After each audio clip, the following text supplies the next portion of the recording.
Sophie's world, जिसको लिखा है जॉस्टिन गार्डन ने। ये वो किताब है जिसके बारे में हर कोई पूछता है, क्या मुझे सोफीज़ वर्ल्ड पढ़नी चाहिए अगर मैं फ़िलासफ़ी में अभी अभी नया हूँ तो मेरा जो आंसर है वो बिल्कुल हाँ है। जो भी अभी फ़िलासफ़ी में उतरे हैं, जिनको भी बहुत इंटरेस्ट है फ़िलासफ़ी के अंदर, मैं उनको बिल्कुल रिकमेंड करता हूँ ये किताब पढ़ें। इस किताब को उठा लें बिना सोचे समझे। इस किताब के अंदर जॉस्टिन गार्डन ने बहुत कमाल तरीके से स्टोरी के ज़रिए वेस्टर्न फ़िलासफ़ी की पूरी हिस्ट्री समझाई है। तो तुम्हें कभी वेस्टर्न फ़िलासफ़ी समझनी है या फिर ये भी समझना है कि इंसानों ने कब सोचना समझना शुरू किया, कब सवाल पूछना शुरू किया, कैसे कैसे सवाल थे उनके, कैसे जवाब मिलते थे उन्हें, और वहाँ से लेकर अब तक हमने जो सफ़र तय किया है उसको पूरा कवर किया है जॉस्टिन ने। सोफीज़ वर्ल्ड जो है, इसके अंदर एक लड़की है सोफ़ी नाम की, 14 साल की, स्कूल जाने वाली लड़की है, होमवर्क करती है, पेट्स के साथ खेलती है। एक बार वो अपने स्कूल से घर आ रही होती है और मेल बॉक्स में चेक करती है कि कुछ आया है क्या, लेटर वगैरह। तो उसमें देखती है एक मिस्टीरियस एनवलप है, ठीक है। उस एनवलप को खोलती है और उसके अंदर 2 क्वेश्चन होते हैं। पहला क्वेश्चन होता है हु आर यू।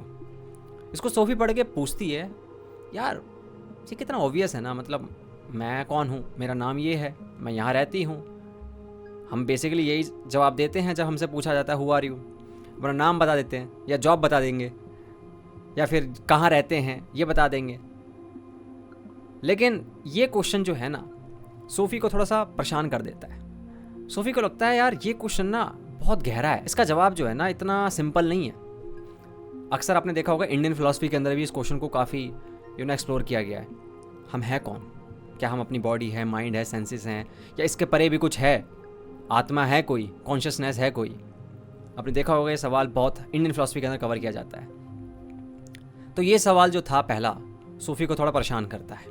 बेसिकली जॉस्टिन क्या करने की कोशिश कर रहे हैं यहाँ पे, रीडर को या सोफ़ी को आप रीडर ही समझ लीजिए, रीडर को थोड़ा परेशान करने की कोशिश कर रहे हैं। पहले उनको इंट्रोड्यूस करा रहे हैं, देखो अपने आसपास के कितने ऐसे सवाल हैं जिसका आंसर तुम्हें लगता है कि ऑब्वियस है, हाँ इसका आंसर क्या ही होगा, ये तो मुझे पता है, टेम्पलेट बना रखे हैं सोसाइटी ने या फिर तुम्हें स्कूल ने बता दिया है कि इसका आंसर यही होगा, और तुम सवाल ही नहीं पूछते, उसका आंसर जो का तो दे देते हो जब भी वो क्वेश्चन आता है।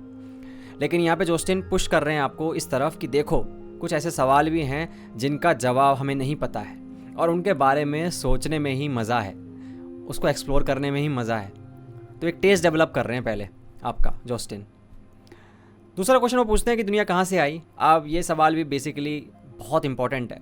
मैं सच्ची बताऊँ, मैं जब बाहर जाता हूँ, ट्रैवलिंग करता हूँ ना, मैं लोगों को बहुत ऑब्जर्व करता हूँ। मैं देखता हूँ लोग बहुत बिजी हैं अपनी लाइफ में, अपनी रूटीन में। किसी को कहीं जाना है, किसी को किसी से मिलना है, किसी को कितने पैसे कमाने हैं, सब बिजी हैं अपनी लाइफ में। पर कोई भी कभी ना आसमान की तरफ ताकता नहीं है, अनलेस कोई बड़ी चीज़ हो रही हो। आसमान की तरफ ताक के कभी भी हम सवाल नहीं पूछते, यार ये जादू हुआ कैसे। हम अपने रूटीन्स के अंदर इतने बिजी हो रखे हैं ना अपनी रोज़मर्रा की ज़िंदगी में कि हम सवाल ही नहीं पूछते। जॉस्टिन क्या करते हैं, इसको और अच्छे तरीके से समझाते हैं। सोफ़ी को एक एनवलप मिलता है और उस एनवलप के अंदर मैजिशियन और एक रैबिट की कहानी होती है कि एक मैजिशियन होता है ना, वो अपने हैट में से रैबिट निकालता है।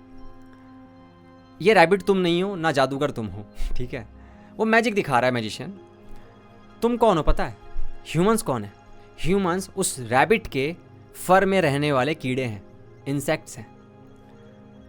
और वो इंसेक्ट ना वहीं रहते हैं ज़्यादातर ह्यूमंस उसी फर के अंदर रहना पसंद करते हैं, कंफर्टेबल हैं भाई, मज़ा आ रहा है भाई रैबिट के फर में रहने में। पर कुछ ही ऐसे लोग होते हैं, बहुत रेयर ऐसे लोग होते हैं, 1% 2%, जो फर से ऊपर आते हैं चढ़ते और एक बार वंडर करते हैं कि ये मैजिक कैसे हो रहा है भाई, ये मैजिशियन कर क्या रहा है, ये जादू हो कैसे रहा है। हम कभी कोशिश नहीं करते, हम अपने जोन में पड़े रहते हैं, कंफर्टेबल और रहते हैं, हम मस्ती करते हैं और चले जाते हैं इस दुनिया से, कभी भी सवाल नहीं पूछते हैं। तो यहाँ पे जॉस्टिन क्या कर रहे हैं, कोशिश कर रहे हैं कि भाई देखो तुम अपने कंफर्ट जोन से बाहर निकलो। और कंफर्ट जोन से बाहर निकलने की ज़रूरत भी क्या है, सिर्फ सवाल ही तो पूछना है, सिर्फ वंडर ही तो करना है। वो बोलते भी एक लाइन है इसमें बहुत खूबसूरत कि फ़िलासफ़र बनने के लिए आपको कुछ ज़्यादा डिग्री लेने की ज़रूरत नहीं है कि आपको अमेरिका जाना है या फिर आपको चाइना जाना है, आपको पढ़ना है, फ़िलासफ़ी किताब उठानी है, लाइब्रेरी बनानी है, मोटी मोटी किताबें पढ़नी है, रिसर्च पेपर लिखनी है। नहीं, कुछ नहीं करना है, बस वंडर करने की ज़रूरत है, बस काफ़ी है। सिर्फ सवाल ही पूछ रहे हो ना, तुम बन गए फ़िलासफ़र। कुछ बड़ी चीज़ करने की ज़रूरत नहीं है तुम्हें, सिर्फ सवाल पूछो, वंडर करो, ये कैसे हुआ, ये कैसे होता है, ये कैसे हो रहा है, ये जो मैं देख रहा हूँ क्या ये गलत हो सकता है, कोई सवाल ही नहीं पूछता। ये जो सिलसिला है चलता रहता है। सूफी को ऐसे मिस्टीरियस एनवलप लेटर्स मिलते रहते हैं एक मिस्टीरियस मैन द्वारा। ठीक है, मैं उसके ऊपर बात नहीं करूँगा, स्टोरी वगैरह जो है आप पढ़ लीजिएगा। ठीक है, मैं स्टोरी के ऊपर बिल्कुल नहीं आऊँगा। मैं बस ये बताता चलूँगा कि उन लेटर्स में क्या क्या आ रहा था और कैसे जो सोफ़ी है वो फ़िलासफ़ी पढ़ना सीख रही थी उस मिस्टीरियस मैन के द्वारा। वो मिस्टीरियस मैन बेसिकली सोफ़ी को फ़िलासफ़ी सिखा रहा था। सबसे पहले ना स्टार्ट होता है सिलसिला कि कैसे जो पहले वाले ह्यूमंस थे बहुत समय पहले, वो क्या एक्सप्लेनेशन देते थे हर चीज़ का। तो उस वक्त मिथ्स होते थे, रिलीजन्स होते थे, आज भी है, लेकिन उस समय तो बहुत भयंकर लेवल पे थे। पहले वाले ह्यूमंस क्या करते थे भाई, गॉड असाइन करते थे हर नेचुरल इवेंट के ऊपर। उनके पास कोई एक्सप्लेनेशन तो था नहीं। बारिश हो रही है, अच्छा थॉर कुछ कर रहा है। थंडर हो रहा है, भाई भगवान गुस्सा हो रहे हैं। सूखा पड़ रहा है, थॉर का कोई हैमर चुरा के ले गया भाई। जब थॉर का हैमर चोरी कर लेते थे जाइंट्स वगैरह तो सूखा पड़ जाता था। फिर कुछ रिचुअल्स वगैरह करते थे ताकि थॉर को उसका हैमर वापस मिल जाए। तो ये सब कुछ करते थे पहले वाले टाइम में। लेकिन कुछ देर बाद, कुछ समय बाद ऐसा हुआ जब कुछ ऐसे थिंकर्स आए जिन्होंने इसको चैलेंज किया। उन्होंने माइथोलॉजिकल थिंकिंग को ना थोड़ा साइड रखा और रैशनल थिंकिंग की तरफ गए। उन्होंने देखा कि यार इसको ना लॉजिकली समझाया जा सकता है ये सब कुछ जो हो रहा है। तो जब पहले वाले अर्लीस्ट फिलोसफर आए ना, उनको कहते हैं नेचुरल फिलोसफर्स, क्योंकि उनका जो इंटरेस्ट था ना वो नेचर में था। उनको समझना था नेचर ऑफ रियलिटी को बेसिकली, कि ये जो दुनिया है या फिर सब कुछ जो है ये आया कैसे। उनको समझना था कि जो सबसे बेसिक सब्सटेंस है या फंडामेंटल सब्सटेंस है वो है क्या। अभी भी देखिए आज का साइंस समझने की कोशिश करता है ना। एटम के नीचे क्या है, प्रोटॉन, इलेक्ट्रॉन्स, क्वार्क्स। क्वार्क्स के नीचे क्या है, स्ट्रिंग थ्योरी से पूछोगे तो बोलेंगे नहीं, सारी चीज़ें ना बस वाइब्रेटिंग स्ट्रिंग्स है। क्वांटम फील्ड थ्योरी वालों से बोलोगे तो बोलेंगे क्वांटम फील्ड्स है जी, उसमें फ्लक्चुएशंस होती हैं। तो सबका अपना अपना खेल है, ठीक है। सब अपने तरीके से बताने की कोशिश कर रहे हैं कि फंडामेंटल रियलिटी क्या है। लेकिन हमारे जो अर्लीस्ट फिलोसफर थे वो इस सवाल को पहले लेके बैठे हुए थे कि यार बेसिक सब्सटेंस हो क्या सकता है। अब उनके पास ये इक्विपमेंट्स वगैरह तो थे नहीं जो आज के टाइम में है। उनके पास तो था बस उनका दिमाग, और उस दिमाग के ज़रिए, रीज़न के ज़रिए उन्होंने समझने की कोशिश करी कि क्या हो सकता है बेसिक सब्सटेंस। तो सबसे पहले जो हमारे खिलाड़ी आए, सबसे पहले फिलोसफर जिन्होंने समझाने की कोशिश करी कि सब कुछ कैसे आया होगा, क्या है वो बेसिक सब्सटेंस, फंडामेंटल सब्सटेंस, तो वो थे थेल्स। उन्होंने बताया कि सब कुछ पानी से आया है, तो फंडामेंटल सब्सटेंस क्या होगा, पानी। उनसे पूछोगे भैया कैसे बता रहे हो आप पानी। उन्होंने बोला पानी जो है सबका सोर्स है। आप देख लीजिए पानी हर जगह है, समुद्र में पानी है, ह्यूमन बॉडी में पानी है, हर जगह पानी है। पानी के बिना जीवन ही नहीं है। तो मैं मानता हूँ कि पानी ही सोर्स है सब चीज़ों का, सारी चीज़ें पानी से ही बनी है किसी न किसी तरीके से। फिर आया एनेक्सिमेंडर, उन्होंने बोला कि देखो भाई थेल्स भाई, ये वाटर वाटर मत करो, एक सब्सटेंस से इतना कुछ नहीं आ सकता। देखो आप एक बार चारों ओर घूम के क्या क्या है, कितनी डाइवर्सिटी है, एक सब्सटेंस से ऐसा नहीं हो सकता। मेरा ये मानना है इन्फिनाइट सब्सटेंसेस हैं, इन्फिनाइट सब्सटेंसेस से चीज़ें बनी हैं, और जो सोर्स है इनका वो इनडेफिनेट है, लिमिटलेस है। फिर आए हेराक्लिटस, उन्होंने बोला देखो भाई इस दुनिया के अंदर ना सबसे फंडामेंटल चीज़ है चेंज। चेंज होती रहती है हर चीज़। देखो आप, उन्होंने बहुत फेमस कोट दिया था कि you can't step into a river twice. तुम एक नदी के अंदर, जो नदी बह रही है उसमें दोबारा नहीं जा सकते। क्यों? क्योंकि नदी भी सेम नहीं रहेगी, क्योंकि नदी का पानी आगे निकल चुका होगा। दूसरा, तुम भी सेम नहीं रहोगे, क्योंकि तुम भी चेंज होते रहते हो। किसी भी लेवल पे चेंज होता है, लेकिन वो चेंज होता रहता है। तो चेंज ही फंडामेंटल चीज़ है, बदलती रहती है हर चीज़। फिर आए पैरामेनिडिस, उन्होंने बोला देखो बात ऐसी है, जो चेंज है ना वो इल्यूज़न है। मैं नहीं मान सकता कि कोई चीज़ जो है वो नथिंग से आ सकती है। किसी चीज़ के लिए कुछ तो चाहिए होगा ना, कुछ तो ऐसी बेसिक चीज़ होगी ना जिससे सब कुछ आया हो। फिर चेंज वेंज जो हो रहा है वो ठीक है, लेकिन कुछ तो ऐसा होगा जो चेंज नहीं होता होगा, जो इटर्नल होगा। कुछ तो होना चाहिए ना। तो पैरामेनिडीज ने बोला भाई ऐसा कुछ नहीं है, चेंज जो आप कह रहे हो इल्यूजन है। कोई चीज़ है जो स्टेबल है, इटर्नल है, और उस सब्सटेंस का हमें पता लगाना है। तो ये सवाल आपसे भी पूछ रहे हैं भाई, आप भी क्वेश्चन करिए अपनी रियलिटी को कि ये सब कुछ आया कैसे, ये सब कुछ बना कैसे, क्या है वो फंडामेंटल चीज़। फिर आते हैं कुछ समय बाद एक फिलोसफर जिनका नाम होता है डेमोक्रिटस। तो डेमोक्रिटस जो हैं वो बोलते हैं देखो मैं बताता हूँ क्या है मामला। ये दुनिया जो है बहुत ही छोटे छोटे इंडिविजुअल पार्टिकल से बनी है। वो पार्टिकल्स और टुकड़े नहीं हो सकते उसके, हालांकि वो गलत थे अपने मामले में उस वक्त, लेकिन ये बहुत ही रिवोल्यूशनरी आइडिया था। आज का साइंस भी जानता है एटम है, एटम के अंदर बहुत सारी चीज़ें होती हैं, लेकिन उनको लगता था डेमोक्रिटस को कि ये एटम है ना, इसको तोड़ा नहीं जा सकता, इन्हीं एटम से ये दुनिया बनी है। पर उनका मानना था कि एटम्स भी अलग अलग शेप में आते हैं। अलग अलग तरीके के आते हैं, वैरायटी के आते हैं, जिसके कारण वो जुड़कर इतनी सारी कॉम्प्लेक्स चीज़ें बना पाते हैं, अलग अलग चीज़ें बना पाते हैं। तो वो लेके आए एटोमिज़म को कि ये एटम है और इसी से सब कुछ बना है। ये कितना कमाल का आइडिया था। उनके पास कुछ नहीं था भाई, कोई माइक्रोस्कोप नहीं था, कुछ कोई एक्सपेरिमेंट करने के लिए कोई रिसोर्सेस नहीं थे। सिर्फ दिमाग के बलबूते पे, रीज़न के ज़रिए वो समझने की कोशिश कर रहे थे कि ये सब कुछ कहाँ से आया। फिर कुछ समय बाद एक दौर आया जहाँ पर जो नेचर था उसमें से थोड़ा सा इंटरेस्ट कम हुआ फिलोसफर्स का, और थोड़ा ह्यूमन लाइफ की तरफ आया। अब ऐसे फिलोसफर्स आ रहे थे जो ह्यूमन लाइफ के ऊपर बात करते थे, एथिक्स के बारे में बात करते थे। सबसे पहले फिलोसफर थे सोक्रेटिस। तो सोक्रेटिस जो थे वो कहते थे ट्रू विजडम जो है वो आती है अपनी इग्नोरेंस को समझकर। जब तुम समझ जाते हो कि तुम्हें कितना कुछ नहीं पता है, तब तुम सही तरीके से सीखना शुरू करते हो और विजडम की तरफ बढ़ते हो। तो सोक्रेटिस क्या करते थे, एथेंस में घूमते थे, लोगों को पकड़ते थे और उनसे सवाल जवाब करते थे। ऐसे सवाल जिनसे उनका दिमाग ख़राब होता था, दिमाग घूमता था।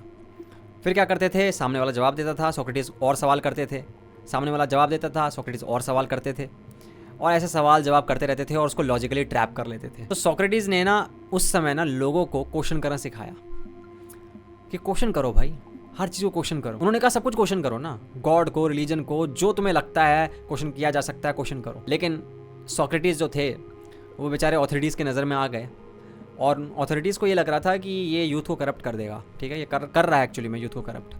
उसके बाद ट्रायल हुआ और उसके बाद उनको डेथ पनिशमेंट दी गई और उनको पॉइज़न पीना पड़ा। लेकिन ये पॉइज़न पीना ना बहुत ही भयंकर लेवल में मैसेज दे गया बहुत सारे लोगों को कि भाई कोई इंसान सच के लिए, ठीक है, सवाल पूछने की फ्रीडम के लिए, क्रिटिकल थिंकिंग के लिए पॉइज़न तक पी सकता है, सेक्रीफाइस कर सकता है इतना बड़ा। तो सोचो इस सच के अंदर, इस सवाल जवाब की फ्रीडम के अंदर, इस क्रिटिकल थिंकिंग के अंदर क्या बात रही होगी, क्या वैल्यू रही होगी। ये सिलसिला आगे बढ़ा और उसके बाद प्लेटो आए जो कि सोक्रेटिस के स्टूडेंट थे, चेले थे। वो आए, उन्होंने बहुत कमाल के और आइडियाज़ दिए। प्लेटो ने कहा कि रियलिटी जो है ना वो दो लेवल पे एग्जिस्ट करती है। पहली है ये फिजिकल वर्ल्ड भाई, जिसमें सब कुछ देख रहे हो तुम आसपास। दूसरा है भाई वर्ल्ड ऑफ फॉर्म्स, जो कुछ भी तुम इस दुनिया के अंदर देखते हो वो इनपरफेक्ट कॉपी है उस परफेक्ट चीज़ की। अगर एक चेयर रखी हुई है तो वो चेयर जो है वो इनपरफेक्ट है, जो परफेक्ट चेयर है वो वर्ल्ड ऑफ फॉर्म में एग्जिस्ट करता है। दूसरा आपने सुना होगा प्लेटो की बहुत फेमस एक केव ऑफ एलेगोरी की कहानी है कि उसमें जो प्रिजन्स वगैरह होते थे गुफा के अंदर, वो कैदी थे बेचारे, अब कहीं जा नहीं सकते थे, तो शैडो बनती थी कहीं दीवार पे और उस शैडो को ही रियलिटी मान बैठते थे। कोई इंसान वहाँ से गुजर रहा है, उसकी शैडो बनती थी, कहते देखो ये क्या चीज़ है भाई। लेकिन एक बार क्या होता है, वो छूटते हैं, उससे बाहर निकलते हैं और देखते हैं यार अभी तक तो हम बेवकूफ़ थे, हम क्या देखते आ रहे थे, हम तो शैडो को रियलिटी मानते थे, रियलिटी तो कुछ और निकली। इस कहानी से ये सीख मिलती है कि देखो भाई रियलिटी जो है वो धोखा दे सकती है। अभी तुम कैसे मान सकते हो कि जो तुम देख रहे हो आसपास वो सच है, वो रियल है? क्या पता तुम्हारी आंखों का धोखा हो, तुम्हारे सेंसेस तुम्हें धोखा दे रहे हो। क्या तुम कभी क्वेश्चन करते हो रियलिटी को? नहीं, हम कभी नहीं करते एक्चुअली में।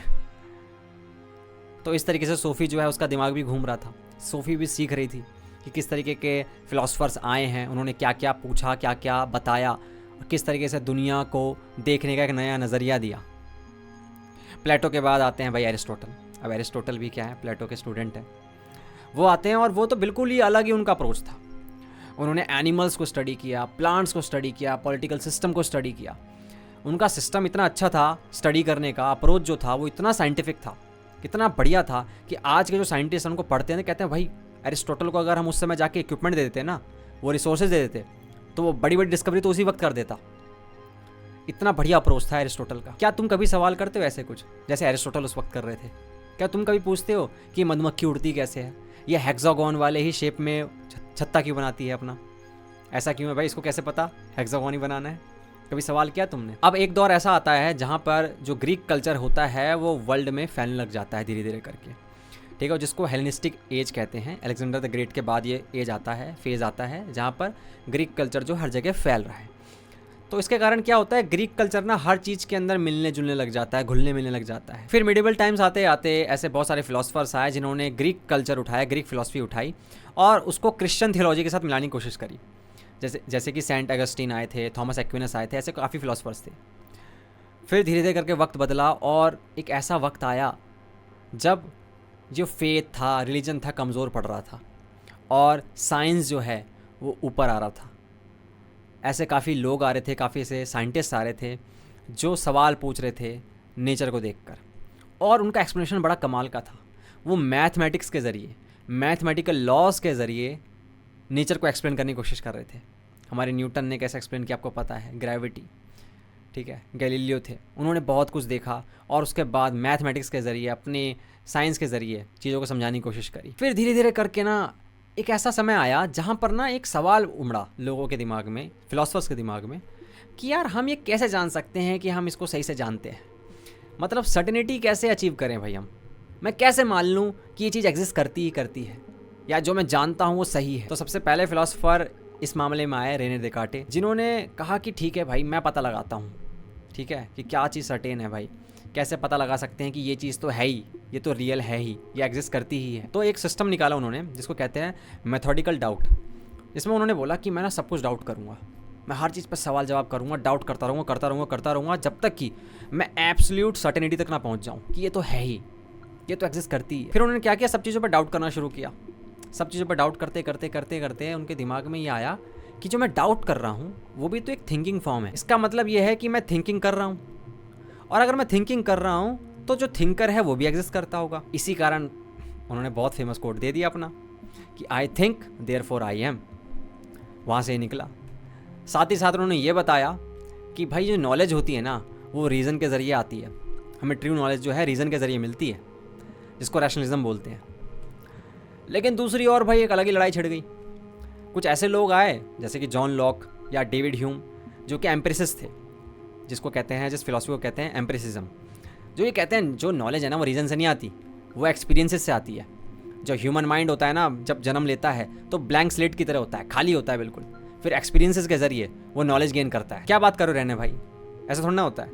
अब ये रैशनलिज्म और एम्पिरिसिज्म, इन दोनों में लड़ाई छिड़ गई कि मैं सही हूँ, रीज़न से आती है नॉलेज, एक्सपीरियंस से आती है नॉलेज। इसके बाद आते हैं मेरे सबसे फेवरेट फिलोसफर, जिनका नाम है इमैनुअल कांत, जो ये कहते हैं रैशनलिस्ट लोगों, देखो भाई बात है कि तुम पूरी तरीके से सही नहीं हो, एम्पिरिसिस्ट तुम भी पूरी तरीके से सही नहीं हो। नॉलेज हमें ना तो एक्सपीरियंस से आती है पूरी तरीके से, ना ही रीज़न के ज़रिए आती है। तुम कुछ इग्नोर कर रहे हो, तुम कुछ भूल रहे हो। ह्यूमन माइंड जो होता है वो रियलिटी को परसीव करने में एक बहुत ही एक्टिव रोल प्ले करता है। हम कभी भी रियलिटी को ऑब्जेक्टिवली देख ही नहीं रहे होते हैं जैसा वो है, जिसको उन्होंने बोला नोमेना। एक वर्ल्ड ऐसा है जो एग्जिस्ट करता है, जिसको तुम कभी नहीं देख सकते, कभी एक्सेस नहीं कर सकते, साइंस भी नहीं कर सकता। क्यों ऐसा उन्होंने बोला? क्योंकि हमारे ह्यूमन माइंड में बहुत सारे ऐसे फिल्टर्स हैं, फिल्टर्स मतलब मेंटल फ्रेमवर्क्स हैं, जिसके ज़रिए होता क्या है, जब भी आप कुछ चीज़ परसीव करते हैं उन फिल्टर से होकर गुजरती है, और फिल्टर के कारण हमें आइडिया लगता है कि हाँ भाई ये वो चीज़ है। आप एक पेड़ देखते हैं, आपके माइंड में वो आता है, आपके सेंसेस के ज़रिए एक फ़िल्टर से होकर गुजरता है, बहुत सारे फिल्टर से होकर गुजर सकता है। एक फ़िल्टर उनमें से ये समझ लीजिए होता है स्पेस एंड टाइम का। आपका माइंड उसको एक स्पेस एंड टाइम असाइन करता है कि ये कहाँ पर है, ये कब हो रहा है, क्या नहीं हो रहा है। तो उस फिल्टर के ज़रिए आप चीज़ें रिसीव करते हैं। तो बहुत सारी ऐसी कैटेगरीज होती हैं हमारे माइंड के अंदर। तो अब हम क्या रियलिटी को वैसा देख रहे हैं? नहीं देख रहे हैं, क्योंकि चीज़ें तो डिस्टॉर्ट हो गई यहाँ पे आते आते, यहाँ पे आके उनमें मिलावट हो गई, ठीक है, बदल गई चीज़ें, जैसी थी वैसी नहीं मिली। तो हम बस फिनोमेना को एक्सेस कर सकते हैं जो हमारे ह्यूमन माइंड में हमारे फिल्टर्स के ज़रिए हमें पता चलता है, नोमिना को कभी भी नहीं। तो ये कमाल का आइडिया था, इमैनुअल कांत को इस आइडिया ने बहुत फेमस कर दिया। तो इसके बाद क्या होता है, बहुत सारे मॉडर्न फिलोसफर्स आते हैं जिनके बारे में ज़्यादा मैं डिस्कस नहीं करने वाला हूँ। सोरेन किरकेगार्ड आते हैं, जिनको फादर ऑफ एग्जिस्टेंशियलिज्म बोला जाता है। इसके बाद हेगेल आते हैं, जो बताते हैं हिस्ट्री कैसे मूव करती है, ठीक है। उन्होंने मूवमेंट ऑफ आइडियाज़ को हिस्ट्री बोला कि हिस्ट्री है क्या बेसिकली, कि दो आइडियाज़ आते हैं भाई, ठीक है, और उनके बीच में लड़ाई होती है भयंकर वाली, युद्ध छिड़ता है और एक नया आइडिया जन्म लेता है। थीसिस एंटीथेसिस टकराते हैं और सिंथेसिस होता है, और इस तरीके से हिस्ट्री मूव करती है। मतलब उन्होंने हिस्ट्री को मूवमेंट ऑफ आइडियाज़ के रूप में देखा। इसके बाद आते हैं कार्ल मार्क्स, जो कि हिस्ट्री को इकोनॉमिक फोर्सेस और क्लास स्ट्रगल के रूप में देखते हैं, उसके पर्सपेक्टिव से देखते हैं। फिर आते हैं डार्विन, जिन्होंने बहुत कमाल का आइडिया दिया, थ्योरी ऑफ इवोल्यूशन दिया, जिन्होंने बताया कि किस तरीके से स्पीसीज वगैरह जो है वो नेचुरल सिलेक्शन के जरिए इवॉल्व होते हैं। फिर ऐसे अलग अलग फील्ड के अंदर काफ़ी लोग आ रहे थे। अब आप सोच रहे होंगे इनको फिलोसफर क्यों बोल रहा हूँ, तो साइंटिस्ट थे। एक्चुअली में वो फिलोसफर मैंने बताया था, वो हर कोई इंसान है जो सवाल पूछता है, किसी भी चीज़ पे पूछ सकता है वो यार। वो पॉलिटिकल फिलोसफर भी हो सकता है, वो नेचुरल फिलोसफर भी हो सकता है, वो साइंटिस्ट भी हो सकता है, ये सारे फिलोसफर्स ही हैं बेसिकली। आप भी फिलोसफर ही हो अगर आप सवाल पूछ रहे हो तो। ऐसे करके भाई सिगमंड फ्रॉयड आते हैं। सिगमंड फ्रॉयड बताते हैं अनकॉन्शियस माइंड के बारे में। इसके पहले हमने कभी अनकॉन्शियस माइंड के बारे में सुना भी नहीं था। वो अनकॉन्शियस माइंड का आइडिया इंट्रोड्यूस कराते हैं और बताते हैं किस तरीके से साइकोलॉजिकल फोर्सेस हमारा बिहेवियर डिसाइड करती है। मैं मानता हूँ इस किताब के अंदर बहुत सारे ऐसे फिलोसफर है जिनका नाम नहीं लिया गया है, हो सकता है वो आपके फेवरेट हो लेकिन उनका नाम ना मिले इस किताब में, लेकिन निराश मत होना, ठीक है। लेकिन ये जो किताब है ना आपको रेडी कर देगी, एक प्लेग्राउंड सेट कर देगी आपके लिए, क्योंकि आपको बहुत सारे नाम बता देगी ऐसे फिलोसफर्स के जिसके ऊपर आप और पढ़ सकते हैं डिटेल में। कुछ ऐसे कंसेप्ट्स के बारे में आपको पता चलेगा जिसके ऊपर आपका दिमाग बोलेगा कि यार मुझे और जानना है। तो ये किताब बेसिकली बीज बो देती है क्यूरियोसिटी का आपके दिमाग के अंदर, ठीक है। तो इस किताब को ज़रूर पढ़ना। अगर तुमने ये किताब पढ़ रखी है तो मुझे ज़रूर बताना तुम्हें कैसी किताब लगी, ठीक है, और तुमने इससे क्या सीखा, ठीक है। तो आज के लिए इतना ही। Thank you so much for watching. मिलते हैं अगली वीडियो में, तब तक के लिए ध्यान रखो। Good bye.